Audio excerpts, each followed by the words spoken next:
আওয়ামী লীগের যে এই দলগত দল হিসেবে তার বিচার, সেটি আসলে আওয়ামী লীগকে কতটা পরিশুদ্ধ করতে পারবে? ধন্যবাদ আপনাকে।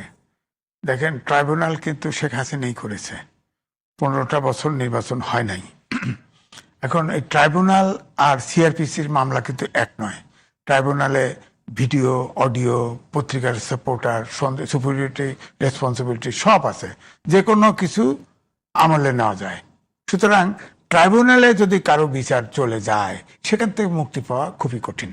আইনটাকে এমনভাবেই তৈরি করা হয়েছে। সেখানে এবারের যে ট্রাইব্যুনাল, সেখানে একটা জিনিস করেছে যে সরকার তার পক্ষে যদি আইনজীবী কেউ না দাঁড়ায়, আইনজীবী দিতে পারবে, দিয়েছিল। হ্যাঁ, বিচার হয়েছে। কারণ একটা বিচার তো হয়ে গেছে, সেটা হলো সুপিরিয়র রেসপন্সিবিলিটি এবং গণহত্যার কারণে শেখ হাসিনা এবং তখনকার স্বরাষ্ট্রমন্ত্রী তাদের কিন্তু ফাঁসির আদেশ হয়েছে, তারা আপিল করার সুযোগ আছে। এখন ধরেন প্রশ্ন হচ্ছে যে সালাউদ্দিন কাদের চৌধুরী যেটা বলেছেন, সালাউদ্দিন আহমেদ সরি, তিনি যেটা বলেছেন সেটা বলছে যে দাফন হয়ে গেছে ভারতে অমুক সমক। তো ওনারা তো রাজনীতিবিদ। আমার বক্তব্য হচ্ছে নেপালে একটা অভ্যুত্থান ঘটেছে না ছাত্ররা, সেখানে প্রধান বিচারপতি ছিলেন, কার কি নাম, তিনি এসে বলছেন, উদাহরণ দিচ্ছেন, আমরা বাংলাদেশ হব না, 6 মাসের ভিতরে ইলেকশন দেব, তোমরা ইলেকশনের প্রস্তুতি নাও, শিক্ষা প্রতিষ্ঠানে ফেরত যাও। ইলেকশনে গেছে, তরুণরা ক্ষমতায় আসছে। আমাদের দেশেও যদি টাইমলি ইলেকশনটা দেওয়া হতো, তখন আওয়ামী লীগের যে পজিশন ছিল, তখন কিন্তু নেপালের মতো রেজাল্ট হতে পারত। এবং এই ছাত্ররা যে, আমি তখন তো বৈষম্য বিরোধী ছাত্র ছিল, তারা প্রত্যেকটা মিনিস্ট্রি দিয়ে টিয়ে, এবং ডক্টর মোহাম্মদ ইউনূস বলছে তোমরা উদ্যোক্তা হও, কোনোদিন শিক্ষার কথা বলা হয় না। এই ছাত্রদেরকে, এই জেনারেশনটাকে নষ্ট করে দিয়েছে। এখন ধরেন বিচার যেটা বলেছে আজকে, চিফ প্রসিকিউটর যেটা বলেছে যে দলকে অলরেডি তদন্ত শুরু হয়েছে, বিচারে আওয়ামী লীগকে ধরেন, এখন তো আইন আছে, আওয়ামী লীগের কার্যক্রম নিষিদ্ধ রেখে ইউনূস সরকার যেটা অধ্যাদেশ জারি করেছিল, আইনে পরিণত হয়েছে, নিয়ে সন্ত্রাসবিরোধী আইন করেছে। নিষিদ্ধ, তাকে দলকে নিষিদ্ধ করে নাই, অ্যাক্টিভিটিস কার্যক্রম নিষিদ্ধ করে সন্ত্রাসবিরোধী আইন করেছে। সেখানে কিন্তু বিরোধী দল বসা ছিল, এনসিপি ছিল না, এটা ঠিক। এই আইনটার সময় কিন্তু বিরোধী দল জামাতও বসা ছিল। দেখেন আচরণটা, দেখেন, ভাবে যে আওয়ামী লীগ নিষিদ্ধ হবে, আমার তো সমস্যা নেই।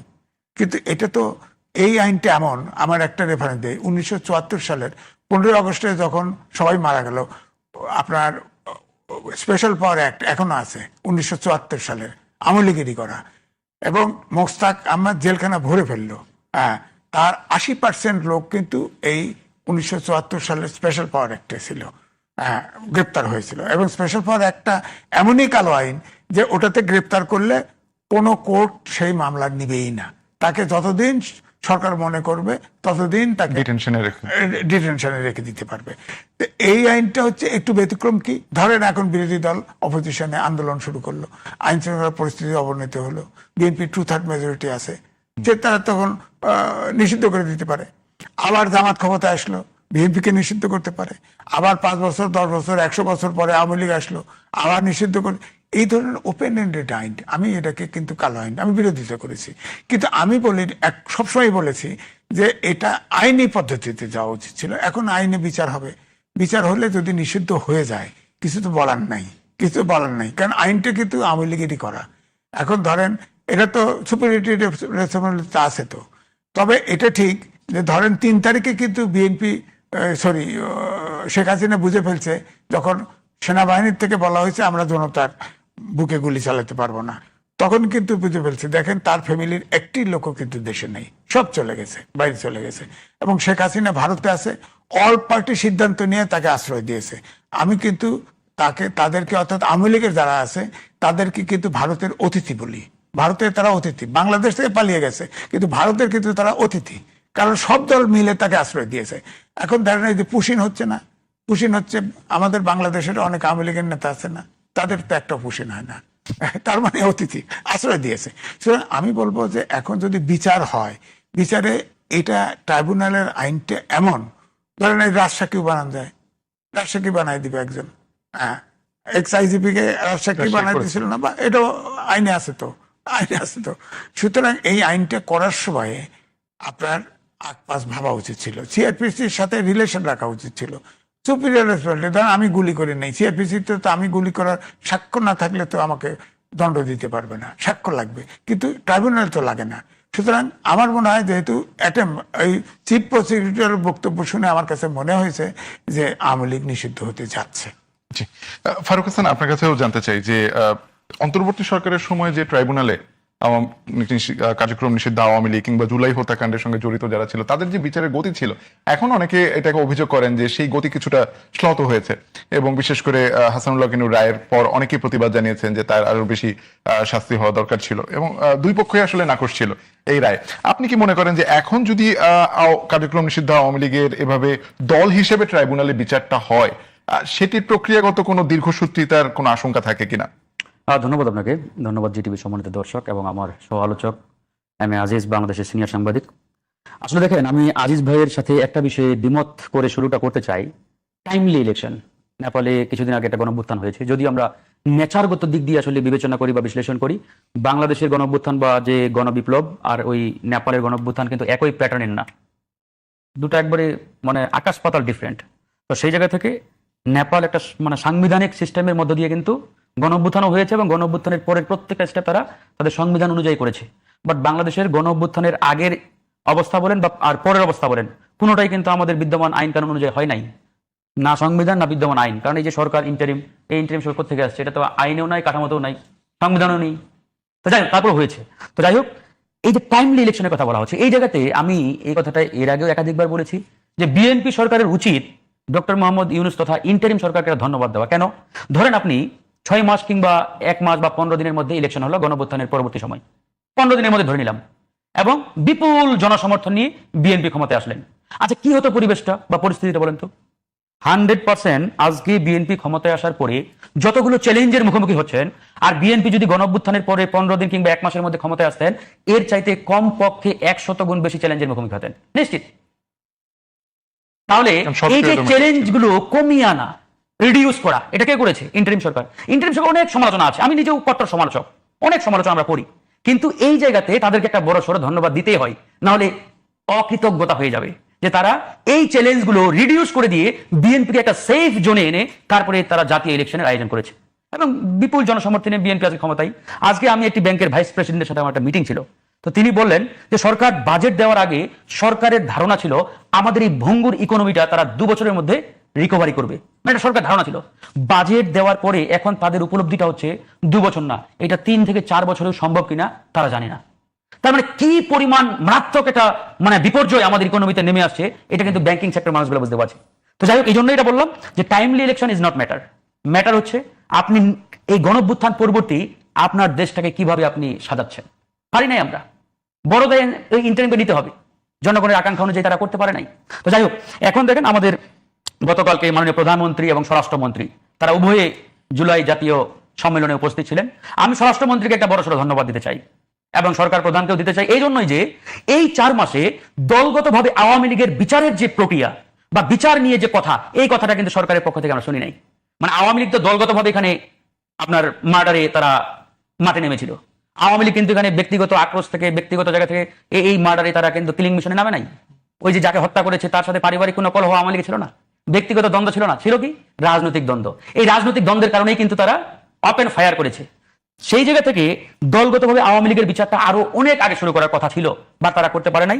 দেরিতে হলেও সরকার প্রধানের মুখ থেকে যে বাণীটা আমরা শুনেছি, আমরা চাই অতি দ্রুত এটা যাতে তারা ইমপ্লিমেন্ট করে।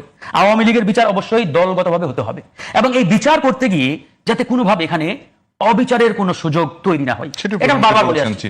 বিচার প্রক্রিয়া অবশ্যই স্বচ্ছ তদন্তের মধ্য দিয়ে হতে হবে, এবং এখানে যারা অপরাধী, ধরেন যে আজকে যাদের কথা বা যার কথা আমরা সবার আগে বলি, পতিত ফ্যাসিবাদের প্রধান যিনি শেখ হাসিনা, তারও ন্যায় বিচার পাওয়ার অধিকার আছে। এবং আমরা নিশ্চিত যে যদি ন্যায় বিচার এই বিচারিক প্রক্রিয়ার মধ্য দিয়ে হয়, তিনি অন্তত 3-4 বার ফাঁসির মুখোমুখি হবেন বা ফাঁসির রায় তার এই মামলাগুলোতে হবে, এটা আমরা নিশ্চিত। কারণ তিনি যে পরিমাণ অপরাধ করেছেন জনসম্মুখে, তো সেই জায়গা থেকে আমরা নিশ্চিত, আমরা চাই ন্যায় বিচার হোক।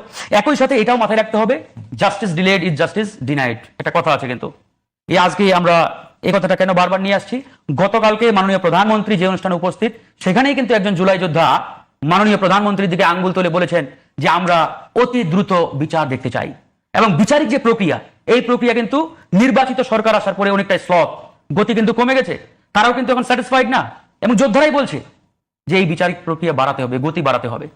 তার মানে ইন্টারিম সরকারের আমলে যে গতিতে এই বিচারিক প্রক্রিয়া আগাচ্ছিল, বাট নির্বাচিত সরকার আসার পরে সেই গতিতে আগাচ্ছে না, বরঞ্চ আমাদের প্রত্যাশা ছিল আরো বেশি আগাবে। কেন বেশি আগাবে? দেখেন, ইন্টারিম সরকার, আমরা যত কথাই বলি না কেন, তাদের যে অ্যাকাউন্টেবিলিটি এবং ট্রান্সপারেন্সির জায়গা, এটা কিন্তু অনেকটা কম, সংকুচিত। কারণ ডক্টর মোহাম্মদ ইউনূস জনগণ কর্তৃক নির্বাচিত না, জনগণ সরাসরি ভোট দিয়ে তাকে নির্বাচিত করে নাই। হ্যাঁ, আমরা যতই বলি না কেন জনসমর্থিত সরকার, আমাদের সমর্থন ছিল, রাজনৈতিক দল, ছাত্র, জনতা সবার সমর্থন ওই সরকারের প্রতি ছিল, ছাত্র জনতার সমর্থিত সরকার, বাট জনগণ কর্তৃক প্রত্যক্ষ ভোটে নির্বাচিত না। বাট বর্তমান যিনি সরকার প্রধান বা সরকার, এই যে বিএনপি নেতৃত্বের সরকার, তারা জনগণের প্রত্যক্ষ ভোটে, জনগণ ভোট দিয়ে নির্বাচিত করেছে। সুতরাং আজকে এই সরকার যদি একটা ভুল করে, জনগণ কিন্তু তাকে 10 বার আঙ্গুল দিয়ে দেখিয়ে দিবে। সুতরাং এই সরকারের জবাবদিহিতার জায়গাটা অনেক বড়। সুতরাং সরকার ভুল করার জায়গা খুব কম, করতেই পারবে না, করতে গেলেই জনগণ টাইট দেবে। এই জন্য সরকার কিন্তু বারবার, জনগণ কিন্তু এই সরকারকে প্রশ্ন করছে, এবং ওই আমলের ইন্টারিম সরকারকে ওই প্রশ্ন করার জায়গাটা সংকুচিত ছিল, কম ছিল, জনগণ ভোট দেয় নাই। দেখেন, এই দুটাকে মিলিয়ে ফেলে তো হবে না। ইন্টারিম অনেক অপরাধ করেছে এবং এগুলোর বিচার হওয়া দরকার, আমরা মনে করি, কিন্তু এখানে তো একটা ধোঁয়াশা এই সরকার তৈরি করে রেখেছে। যেমন আমরা বলেছিলাম যে নির্বাচন পরবর্তী সময়ে সরকার দায়িত্ব নেওয়ার পরপরই একটা শ্বেতপত্র প্রকাশ করা দরকার ছিল ইন্টারিম সরকারের উপরে, কে কত টাকা লুটপাট করেছে, দুর্নীতি করেছে, কে কোন করাপশনের সাথে জড়িত ইত্যাদি। জনগণ জানতো যে বিগত 2 বছরে বাংলাদেশে তারা এই আকামগুলো করেছে, বাট আমরা তো জানি না। কিন্তু অথচ মিডিয়াতে আপনারা আসেন, মন্ত্রী, মিনিস্টার, সবার মুখে খই ফুটে, এক একজন এক এক রকম বক্তব্য দেয়, এবং খোদ স্বরাষ্ট্রমন্ত্রী বলছেন যে দুদকের উচিত ইন্টারিম সরকারের উপরে তদন্ত করা, মানে উচিত। দেখেন, ভেরি ফানি, উনি সরকার, উনি দেবেন কমান্ড, নির্দেশ, কিন্তু উনি বলছেন উচিত। এই উচিতের জায়গাতে আমাদের সন্দেহ। উচিত কেন উনি বলবেন? উনার দায়িত্ব ছিল দুদককে নির্দেশ দেওয়া, যদিও এই নির্দেশ নিয়েও আমাদের আপত্তি আছে, কারণ দুদক একটি স্বাধীন সাংবিধানিক প্রতিষ্ঠান হিসেবে আমরা চাই, যদিও এটা সাংবিধানিক আমরা হয় নাই, সংবিধিবদ্ধ প্রতিষ্ঠান, এখন তো কমিশন, ওটা নিয়ে আরেক প্রশ্ন, তা আমি সেদিকে যাচ্ছি না। তারপরেও আমি বলছি, সরকারের দায়িত্ব কিন্তু উচিত না, সরকারের দায়িত্ব হচ্ছে নির্দেশ প্রদান করা, বাট তারা নির্দেশের জায়গায় যেতে কোনো এক অজানা কারণে চাচ্ছেন না। কেন চাচ্ছেন আই ডোন্ট নো। এখন এটা নিয়ে জনমনে অনেকেই সন্দেহ প্রকাশ করে, সংশয় প্রকাশ করে যে সরকারের সাথে ইন্টারিমের কোন একটা তলে তলে কিছু একটা হয়েছে কিনা, মানে উই ডোন্ট নো। আচ্ছা, সেই এটা নিয়ে আমাদের আজিজ ভাই ভালো বলতে পারবেন, সেই প্রশ্ন আমরা জানতে চাই। আমরা জানাব এমএজির কাছে ফিরবো।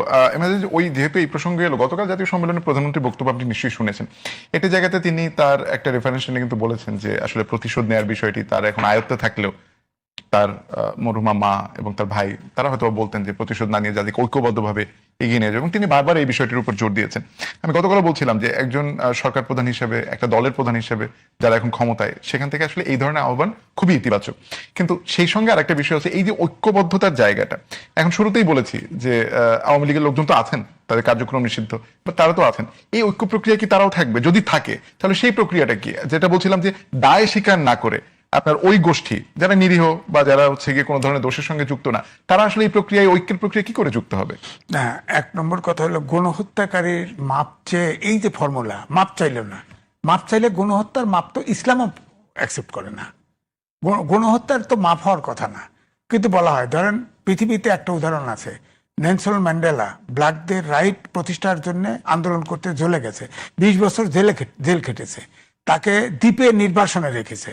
তারপরে সে তখনকার সময়ে হোয়াইটের প্রধান ছিল, রাষ্ট্রপ্রধান ছিল ক্লার্ক, তার সাথে রিকনসিলিয়েশন করে। যদিও সাউথ আফ্রিকার অবস্থা এখন নাই, সেই অবস্থা নাই, সবাই দোষ স্বীকার করেছে, কে কি দোষ করেছে আর করবে না ভবিষ্যতে, কিন্তু সেই দেশটা সেই জায়গায় নাই। অর্থাৎ রিকনসিলিয়েশন একমাত্র আমি বলবো সাউথ আফ্রিকাতে ম্যান্ডেলা করেছিল, সেটা কাজ করে নাই এই কারণে পলিটিক্স। এখন ধরেন যে প্রধানমন্ত্রী, ধরেন শহীদ প্রেসিডেন্ট জিয়াউর রহমান নিহত হয়েছে, তার বিচার দাবি করে নাই বিএনপি, এই জন্য অনেক সমালোচিত হয়েছে। দেখেন, এই বেগম খালেদা জিয়ার কথা বলছে যে তিনি তার স্বামীর হত্যার বিচার চায় না। আবার তিনি নিজে, আপনি 6 তারিখে দেখেন, 6 তারিখ সরকার দায়িত্ব নেয়, 8 তারিখ, 6 তারিখে একটা পল্টন ময়দানে সমাবেশ ছিল, সেখানে হুইল চেয়ারের বসায় নিয়ে বেগম খালেদা জিয়াকে বক্তৃতা দেওয়ানো হয়েছে, ছোট্ট বক্তৃতা দিছে। সেখানে সে জানে যে সে মৃত্যু পথযাত্রী, তারপরেও কিন্তু সে বলে নাই যে প্রতিশোধ নেন। সে বলছে সবাইকে প্রতিশোধ ভুলে গিয়ে সবাইকে একসাথে দেশ গড়ার কাজে নামতে হবে, বলছে না? তো ঠিক তারেক রহমান, শহীদ প্রেসিডেন্ট জিয়াউর রহমানের ছেলে, বেগম খালেদা জিয়ার ছেলে, সেও একই সুরেই বল, তাকে ভিডিও আছে না, আমার কাছেও আছে, কিভাবে ফেলে দিছে, কিভাবে নির্যাতন করছে, মাজা ভেঙে ফেলছে। যে কেউ হলে সাথে সাথে আগে প্রতিশোধ দিত, সে প্রতিশোধ দিতে চায় না, সে আইনের প্রসেসে যা হবার হবে। তো আমি মনে করি এটা দেশের জন্য ভালো। কিন্তু প্রশ্ন একটা, যে আমাদের দেশে যেসব রাজনৈতিক দলগুলি আছে এদের সাথে আপনার জাতীয় ইস্যুতে একমত হওয়া যায়, কিন্তু রাজনৈতিক ইস্যুতে কিভাবে এক হবে বলেন?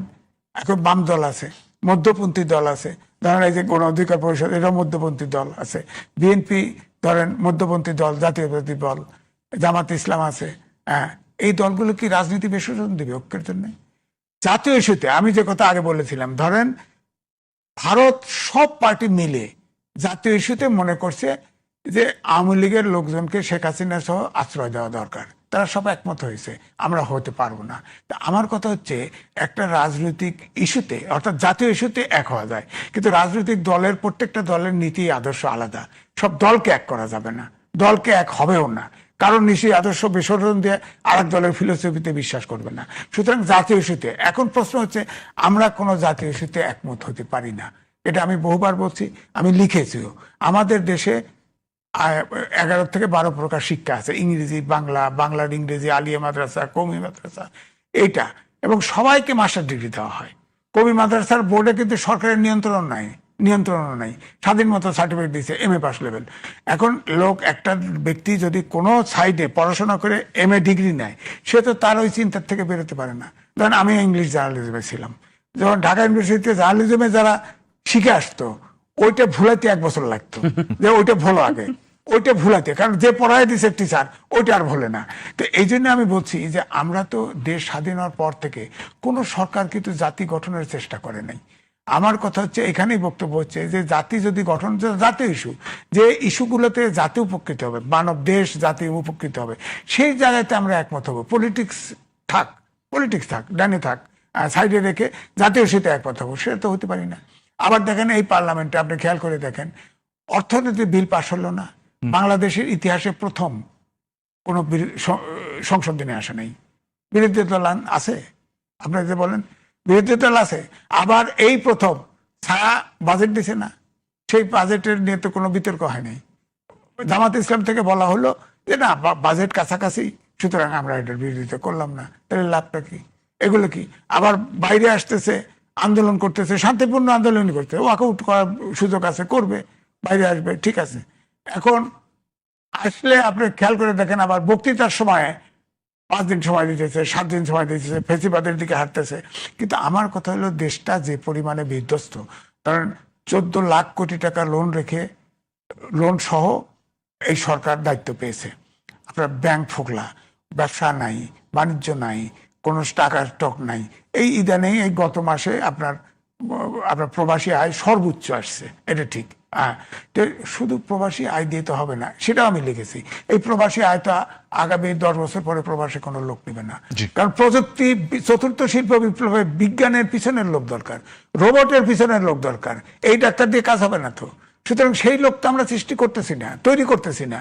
আবার আমাদের জিনজিরা আছে না, জিনজিরাতে ছোট ছোট জিনিস, কুটির শিল্প তৈরি হয়, সেটাও যদি আমরা চায়নার মতো করে খুব আধুনিক যদি তৈরি করতে পারি, সেটাও আমরা কুটির একটার উপরে তো ভর করতে হবে, আমরা তো সেই জায়গায় যাচ্ছি না।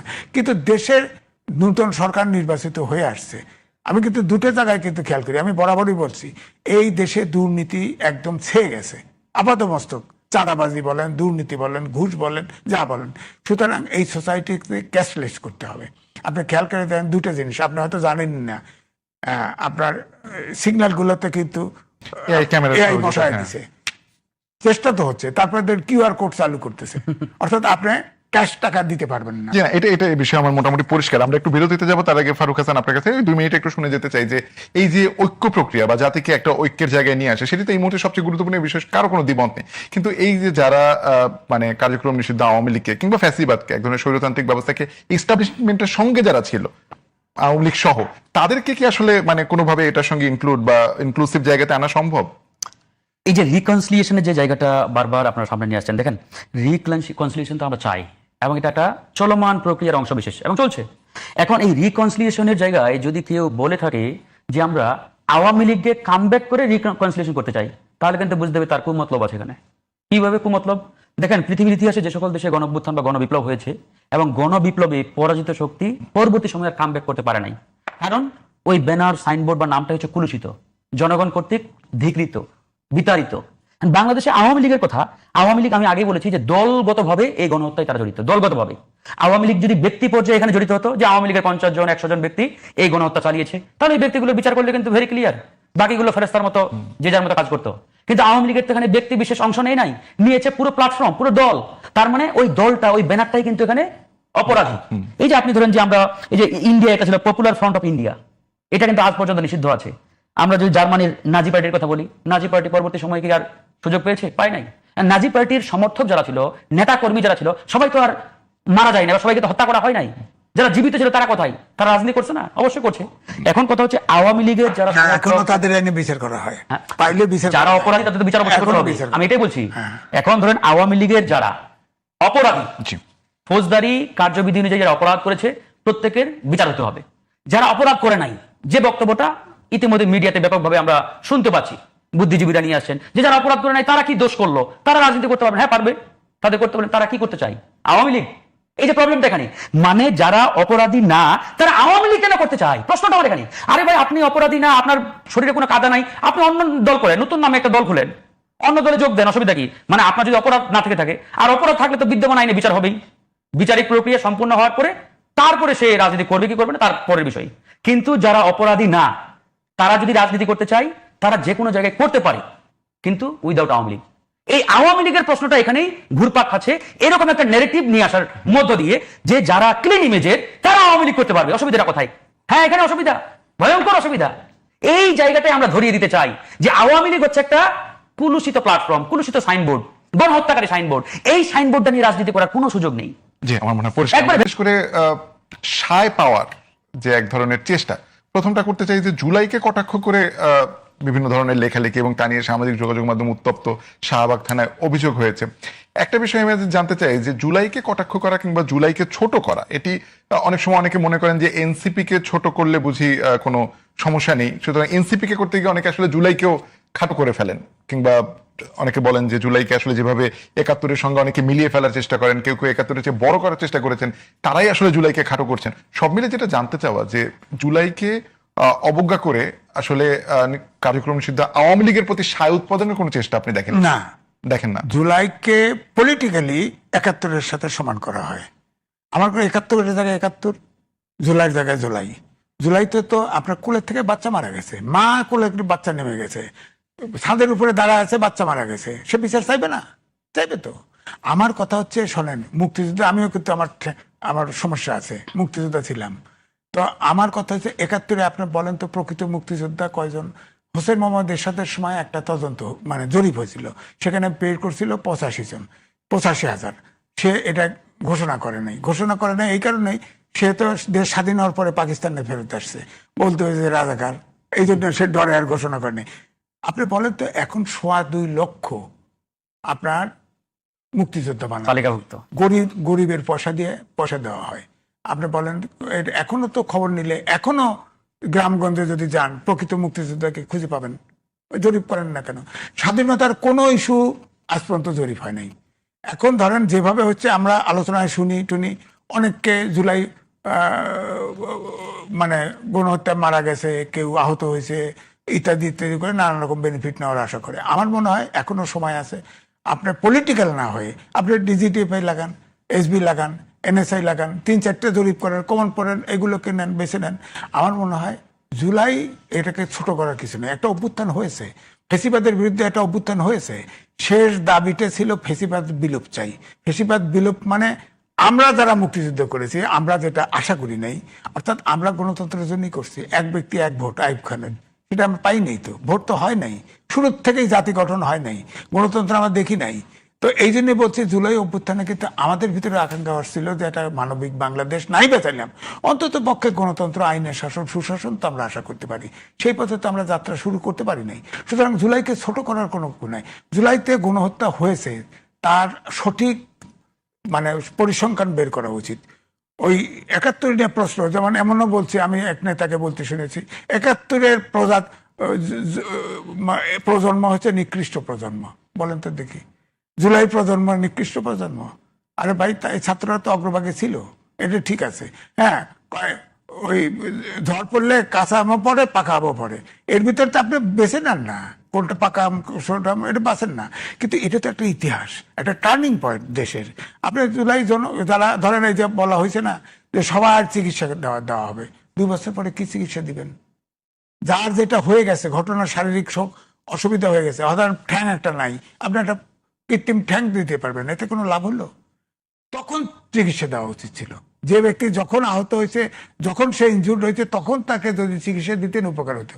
এখন যেটা হবে, এখন হচ্ছে আপনারা তাদেরকে পুনর্বাসন করেন। যার অঙ্গ যেটা হানি হয়ে গেছে, তা সত্ত্বেও যেটুকু কষ্ট পায় তাকে কাজে অগ্রাধিকার দেন, তার প্রয়োজনে আপনি তাকে বেনিফিট দেন, তার ভাতা দেন, ইত্যাদি ইত্যাদি দেন দিয়ে। কিন্তু আমার কথা হচ্ছে মুক্তিযুদ্ধের মতো অবস্থাটা যেন না হয়। এখনো আমার মনে হয় যে এখনো সম্ভব যে মুক্তিযোদ্ধা কতজন, বীরাঙ্গনা কতজন ভারতে আশ্রয় নিয়েছিল, কতজন শহীদ হয়েছে, সব খুঁজে পাবেন এখনো। কতজন অভ্যুত্থানে কতজন নিহত হয়েছে, কতজন আহত হয়েছে, কাদের কি, সব পাবেন। আমার মনে হয় ইতিহাসটা, প্রকৃত ইতিহাসটা জাতির জন্য খুব দরকার। ভবিষ্যৎ বংশধরদের জন্য এই জাতি 71 নিয়ে যেমন কোনো ইতিহাস, নির্বাহ কোনো ইতিহাস নাই, কিন্তু যে যার মতো করে বই পাবেন অনেক, যার যার ইচ্ছা হয় লেখছে। সেই অভ্যুত্থানেও যদি এইভাবে হালাফাল্লা করে থাকেন, এই অভ্যুত্থানের ইতিহাস ও প্রকৃত ইতিহাস পাওয়া যাবে না। আমার কথা হচ্ছে এইটা ছিল 71-এর পরে একটা টার্নিং পয়েন্ট।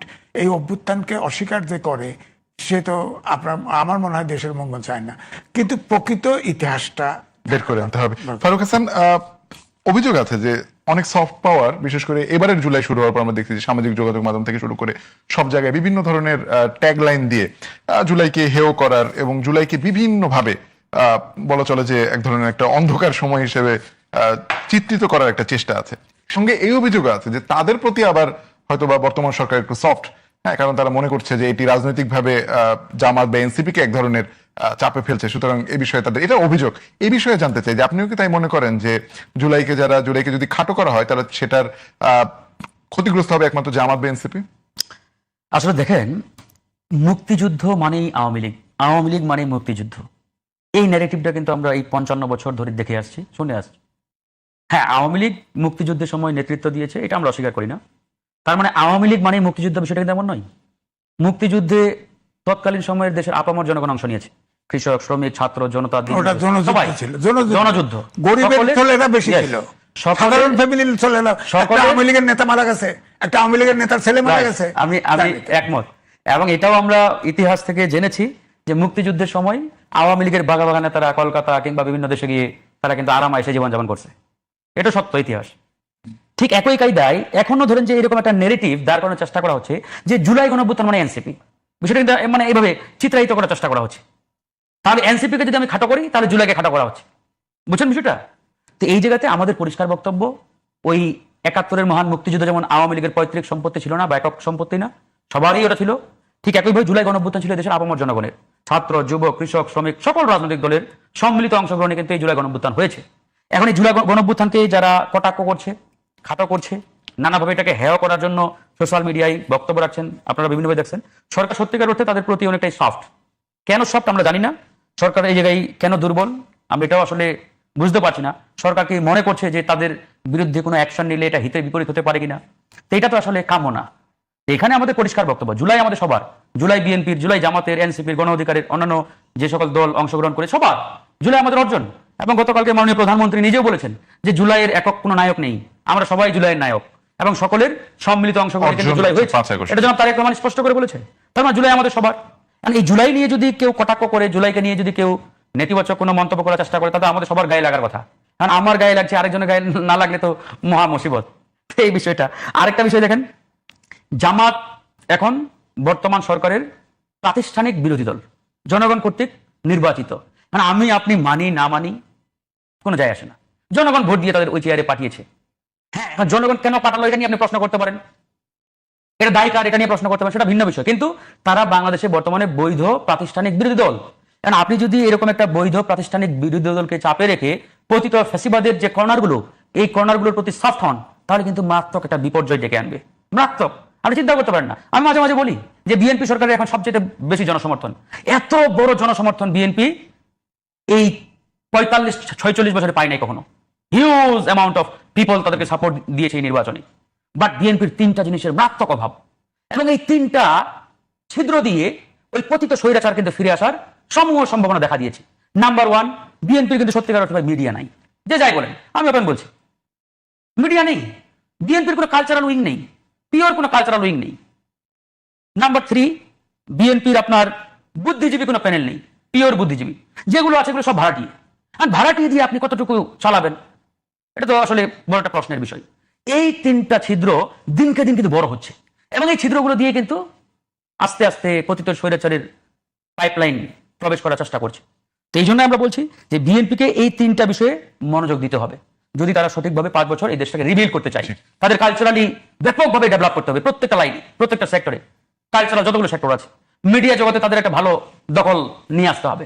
একবারে পরিষ্কার কথা আমার, যদি সত্যিকার অর্থে জাতীয়তাবাদী যে আমাদের রাজনীতি, জাতীয়তাবাদী যে আপনাদের এই যে পেরিফেরি, এই পেরিফেরিকে আমরা স্ট্রং রাখতে চাই। একই সাথে বুদ্ধিজীবী, একবারে পরিষ্কারভাবে সলিড বুদ্ধিজীবী বানাতে হবে। যদি এই ভাড়াটিয়া বুদ্ধিজীবী দিয়ে চালাতে চান, তাহলে ভাড়াটিয়া বুদ্ধিজীবীরা আজকে দেখতে সুন্দর, তাদের কথা অনেক সুন্দর, মজার লাগলেও বেলা শেষে কিন্তু তারা মারাত্মক ক্ষতির কারণ হয়ে দাঁড়াবে। ওই যে আমরা মাঝে মাঝে বলে থাকি না, ওই যে ফুটপাতে টক আপনার ইয়া পাওয়া যায়, ফুচকা বা আচার পাওয়া যায়, খাইতে অনেক টেস্ট, আপনি খাবেন মানে এত টেস্ট আপনি কল্পনা করতে পারবেন না, কিন্তু পেটে গেলে বুঝবেন যে টেস্টটা আসলে পজিটিভ না নেগেটিভ। এই ভাড়াটিয়া বুদ্ধিজীবীদের অবস্থা কিন্তু একই। এটা এই জন্য বললাম আসলে একটা শো করার মতো। 30 সেকেন্ড শেষ করি। প্রশ্ন আছে জি। এই যে সফট আজকে ওই সকল ব্যক্তিদের প্রতি বিএনপি এখানে স্ট্রিক্ট হতে হবে। জুলাই আমাদের সবার, জুলাই নিয়ে কেউ কটাক্ষ করলে, যেমন আমরা মহান মুক্তিযুদ্ধ নিয়ে কেউ কটাক্ষ করলে আমরা তো সহ্য করি না। আমাদের আজিজ ভাই যেটা বললেন যে মুক্তিযুদ্ধ এবং জুলাই গণঅভ্যুত্থানকে একই ভাবছেন বা ভাবার চেষ্টা করছেন বা নিয়ে আসার চেষ্টা করছেন কোন একটা গোষ্ঠী, তারা কারা? কখনোই জুলাই গণঅভ্যুত্থান আর মহান মুক্তিযুদ্ধ এক না, এক পরিষ্কার। কারণ মুক্তিযুদ্ধ মানে মুক্তিযুদ্ধ, মুক্তিযুদ্ধ আমাদের একটা দেশ দিয়েছে, পতাকা দিয়েছে, আমাদের একটা ভূখণ্ড দিয়েছে। সুতরাং মুক্তিযুদ্ধের পরিপূরক কিংবা সম্পূরক হচ্ছে জুলাই গণঅভ্যুত্থান। এটাকে আবার মুখোমুখি দাঁড় করানোর কোনো সুযোগ নেই, সম্পূরক। আমরা শেষ যে বিষয়টা আলোচনা করতে যাই, যেহেতু আলোচনার বিষয় দায় নাকি সায়, আমরা শুরু করেছিলাম যে দায় নিয়ে কার্যক্রম নিষিদ্ধ আওয়ামী লীগ তার যে দল হিসেবে বিচারের মুখোমুখি হতে যাচ্ছে, আজকে চিফ প্রসিকিউটর বলার পর এটা মোটামুটি একটা আনুষ্ঠানিক রূপ পেয়েছে। আপনাকে একটু মনে করিয়ে দেয় যে দ্বাদশ জাতীয় সংসদ নির্বাচনের 12 ফেব্রুয়ারি যে নির্বাচন, সেখানে নির্বাচন পরবর্তী সময় কিন্তু আমরা দেখেছি যে বিএনপি এবং জামায়াত তারা পারস্পরিক দোষ দিয়েছে যে আওয়ামী লীগের যেসব সমর্থক ছিলেন তারা কিন্তু এই যারা ভোট দিয়েছেন তারা আইদার বিএনপি বলছে যে তাদের ভোটগুলো জামাত টেনেছে বিভিন্নভাবে, জামাত বলেছে যে তারা আসলে বিএনপি কে ভোট দিয়েছে, অর্থাৎ একটা গ্রুপ ভোট দিয়েছে। এটা ঠিক। সামনে স্থানীয় সরকার নির্বাচন আসতে যাচ্ছে এবং লোকালি রাজনীতিটা কিন্তু একেবারেই ভিন্ন, স্থানীয় সরকার বা স্থানীয় যে রাজনীতি। আমি একটু আপনার কাছ থেকে জানতে চাই, আপনার সাংবাদিকতার দীর্ঘ অভিজ্ঞতা থেকে, যে একদিকে যখন দল হিসেবে আওয়ামী লীগ বিচারের মুখোমুখি হবে, আবার অন্যদিকে স্থানীয় সরকার নির্বাচনে প্রত্যেকেই চাইবে যে এই ভোট ব্যাংকটিকে তার মতো করে পেতে। এটি তো নিঃসন্দেহ, আপনি যদি আপত্তি না করেন, আপত্তি থাকলেও বলতে পারেন, তখন কি আসলে এক ধরনের জটিল রাজনৈতিক সমীকরণ তৈরি হবে কিনা এখানে? হ্যাঁ, এখন ধরেন যে চিফ প্রসিকিউটরের যে বক্তব্য শুনলাম এবং সালাউদ্দিন আহমেদের যে বক্তব্য শুনেছি, তাতে আওয়ামী লীগ নিষিদ্ধ হবে বিচার, কারণ ট্রাইব্যুনালে বিচার, তো এটা সিআরপিসিতে বিচার হচ্ছে না, ট্রাইব্যুনালে বিচার, ধরা খাবেই। হ্যাঁ, এখন প্রশ্ন যে আমি বরাবরই বলি বাংলার মাটি সোনার চাকাঠি, এতে ধরেন জামাত, বিএনপি, তখন তার বৈষম্য বিরোধী ছাত্র ছিল না, এরা তো নির্যাতিত, গুম খুন কম হয় নাই, একটা সমর্থক নিষ্ক্রিয় হয়েছে, কিন্তু দল বদল করছে এরকম কোনো রেকর্ড নেই। সুতরাং আওয়ামী লীগের যারা সমর্থক আছে তারা যে আসে গণ অধিকার পরিষদে যোগ দিবে বা অমুক দলে যোগ দিবে, তা দিবে না, তারা ভোটার থাকবে, নিষ্ক্রিয় থাকবে, ভোটার থাকবে। এখন প্রশ্নটা, দল যদি নিষিদ্ধ হয়, এখন এই ট্রাইব্যুনালে নিষিদ্ধ হলে সরকারের দায় হবে, সরকারকে দায় দিবে। দায় দিতে পারলে এই ভোট, আগের যে জাতীয় নির্বাচনে যেটা হলো যে প্রথম দিকে আপনি খেয়াল করে নির্বাচন যখন ঘুণায় আসে, তখন কিন্তু অনেকের ভিতরে ধারণা তৈরি হয়েছিল যে জামাত হঠাৎ ক্ষমতায় চলেও যেতে পারে, কারণ এরকম একটা সম্ভাবনা তৈরি হয়েছে। তখন কিন্তু একটা রাজনৈতিক পোলারাইজেশন ঘটছে।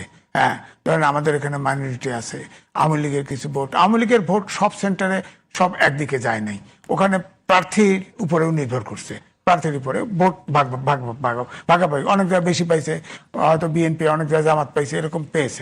কিন্তু মাইনরিটি ভোট আমার ধারণা বিএনপি বেশি পাইছে, বিএনপি, কারণ তারা মনে করছে যে ইসলামিক শাসন তাদের বিরোধী হবে, সুতরাং তারা ভোট দেয়। এবারের ধরেন যে আওয়ামী লীগ যদি নিষিদ্ধ হয়ে যায় সাংগঠনিকভাবে, তারা নির্বাচন ফাইনালি করতে পারবে না, সমর্থকও রিস্ক নিয়ে ইলেকশনে যাবে না, ওরা ওই মিনি মাছের মতো ডুব দিবে, ডুব দিয়ে এখন ভোট একদিকে দিবে, ভোট তখন তারা ভোট দেওয়ার জায়গা পাওয়া কঠিন হবে, জায়গা পাওয়া কঠিন হবে, তারা কিন্তু জামাতকে ভোট দিতে চাইবে না।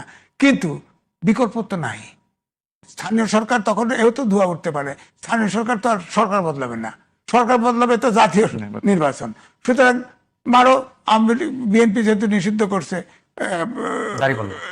দাঁড়িপাল্লা মারে দাও, থাক, চাপে পড়ুক, আমাদের নিষিদ্ধ করছে, এরকম হয়ে যেতে পারে। আচ্ছা, স্থানীয় সরকারে যদিও মানে ই তো থাকছে না, এবার তো আর- প্রতীক নাই। হ্যাঁ, প্রতীক নাই, প্রতীক কিন্তু নাই। তারপর সমর্থিত প্রার্থীকে জিতিয়ে আনার সমর্থিত ধরেন আওয়ামী লীগের কেউ তো লোকালি আপনি না চেনেন, লোকালি তো সবাই চেনে কে আওয়ামী লীগ সমর্থন করে, কে বিএনপি। আওয়ামী লীগ থাকলেই তাকে ধরে ফেলবে, প্রার্থী হতে পারবে না। প্রার্থী হয়তো বিএনপি হবে, এই গণ অধিকার পরিষদের হবে, NCP হবে, জামাতের হবে। জামাতের হবে, এদের ভিতর থেকেই তো কাউকে ভোট দিবে। ওই লোকালি যে ফেভারেবল প্রার্থী, ফেভারেবল, তাকে ভোট দিয়ে দিতে পারে, যে কেউ হতে পারে। এখানে কিন্তু ধরেন গণ অধিকার পরিষদ ছোট দল, তার একটা জন দাঁড়াইলো, তাকেও ভাবতে পারে যে না ঠিক আছে, জামাতকে না দিয়ে এনসিপি একটু ধাক্কা দিলে যদি পাশ করে, তারাও পাশ করাই দিতে পারে। সুতরাং স্থানীয় সরকার নির্বাচনে একটা ঘোলাটে পরিস্থিতি তৈরি তৈরি হবে। ফারুক হাসান, আমরা শেষ করবো, এই বিষয়ে আপনার মতামত জানতে চাই, যদি কিছু যোগ করতে চান। না, এটা আমি একমত। আসলে ধরেন জাতীয় নির্বাচন আর স্থানীয় নির্বাচন তো এক না, এখানে যেহেতু এবার আবার জাতীয় প্রতীকও নেই, তো সেই জায়গা থেকে আমি মনে করি দলগত বিষয়টা চাইতে ব্যক্তির ইমেজ, ব্যক্তির পপুলারিটি এবং এলাকায় তার কার্যক্রম, এগুলোই আসলে জনগণ বোধহয় মানে বেশি প্রাধান্য দিবে স্থানীয় নির্বাচনে। তো সেই জায়গা থেকে কে জামাত করলো, কে বিএনপি করলো, এটা খুব একটা মানে ফ্যাক্টর হবে বলে আমি মনে করি না। না, আমি জানতে চাচ্ছিলাম যে ওই ভোট ব্যাংকটাকে টানার চেষ্টা ওটা আসলে সব বললাম। দলের থাকবে। মানে ব্যক্তির ইমেজ এবং ব্যক্তির কার্যক্রমের উপরেই জনগণ আসলে ভোট দেবে, সেটা আওয়ামী সমর্থক হোক বা অন্য কোনো পার্টির সমর্থক হোক, তারা এইটাই দেবে। কারণ স্থানীয় নির্বাচনে ধরেন যে একজন জনপ্রতিনিধি সবচাইতে জনগণের কাছাকাছি থাকে, যেটা জাতীয় নির্বাচনের প্রার্থীদের পক্ষে থাকা সম্ভব হয় না। তো সুতরাং তারা তো ওইরকম ব্যক্তি চাইবে যে আমার সুখে দুঃখে বিপদে আপদে আমার পাশে দাঁড়াবে, আমি চাইলেই যাকে কাছে পাবো, তো এরকম ব্যক্তিরাই। তো সুতরাং যারা ধরেন যে জনগণের সাথে দীর্ঘদিন ধরে কাজ করছে, যাদের ব্যবহার আচার ক্যারেক্টার সবকিছুই ভালো, এরকম ব্যক্তিদের আমার ধারণা তারা চুজ করবে আর কি আগামী। না, স্থানীয়ভাবে দায় মুক্তি দেওয়ার কোনো চেষ্টা হবে কিনা, যে মানে অমুককে দায় মুক্তিটা দিলে তার ভোট ব্যাংকটা আসলে স্থানীয় সরকার নির্বাচনে আমার এখানে আসবে। না, এটা ধরেন কিছুটা ইম্প্যাক্ট অবশ্যই পড়বে বা ফেলবে, যেটা ধরেন জাতীয় নির্বাচনের প্রভাব যেমন আমরা সবসময় বলে থাকি তারপরেও পরে রেসটা থেকে যায়। তো এখন আওয়ামী লীগ যদি নিষিদ্ধ হয় তো ওদের তো ক্ষোভ থাকবেই যে কারা করেছে, যারা সরকার বা রুলিং পার্টি, স্বাভাবিক একটা প্রক্রিয়া, মনে হবে যে চেয়ারে যে আছে তারই তো দায়ী, এখন উনি করুক আর না করুক। তো সেই জায়গা থেকে ধরেন যে তার অপোজিশনে এই রায়টা বেশি যাওয়ার একটা সম্ভাবনা অবশ্যই থেকে যায়। জি, আমার মনে হয় পরিষ্কার। ফারুক হাসান এবং তবে এটা ধারণা করা যায় যে আওয়ামী লীগের যারা সমর্থক বা নেতা আছে আইডেন্টিফাইড হলেও তারা কিন্তু দল সহজে বদল করবে না।